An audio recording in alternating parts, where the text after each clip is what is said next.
A girl breaks a light bulb and mixes it into a milkshake. Behind her, a little girl secretly watches her stepmother do this. The girl takes the milkshake to her father-in-law and gives it to him. He thanks her and starts to drink it.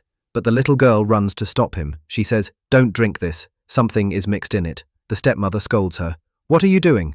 The child replies, "I saw you putting something in the shake." But the grandfather tells the child to speak politely to her stepmother. The child gets upset and walks away. The stepmother gives the shake to the grandfather anyway. Just then her husband arrives and asks what happened to the child. The stepmother tells him, "These days she is very rude to me." The grandfather happily tells his son, "She made this shake for me." The husband praises his wife and leaves. He goes to his daughter and says, "She is also your mother. You should respect her." The child replies, "Her behavior with us is not good." Then the stepmother arrives and the girl says again, "I saw her mixing something in the shake." But the father gets angry and says, "Don't accuse your mother. You are becoming very rude." The child cries and leaves.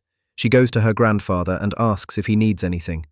He says, "Bring me some water." While she goes to get it, the stepmother comes and pushes the grandfather from his wheelchair. He falls and faints. The child sees this and runs to him crying loudly for her father. The father runs in and asks what happened. The girl crying says, "My stepmother did this." The stepmother defends herself. "She is blaming me again." The son carries his father to the room. The little girl keeps crying and tells her father that her stepmother's behavior is bad and she did this. But the father gets angry and says, "You are very rude nowadays. Go outside." At that moment, the maid arrives.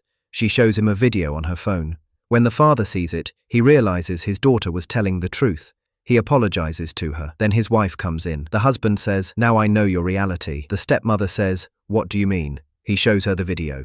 She replies, "If I had really mixed something in the shake, he would have gotten sick immediately." But the maid says, "How could he get sick? When you went to get tissues, I secretly changed the glass." The stepmother then says, "They are trying to trap me." But the husband shouts, "You still don't accept your mistake." The maid answers, "I already called the police. She will never admit her crime." Just then, the police officer arrives and takes the stepmother away. Lies and cruelty never win, while honesty and innocence always find support.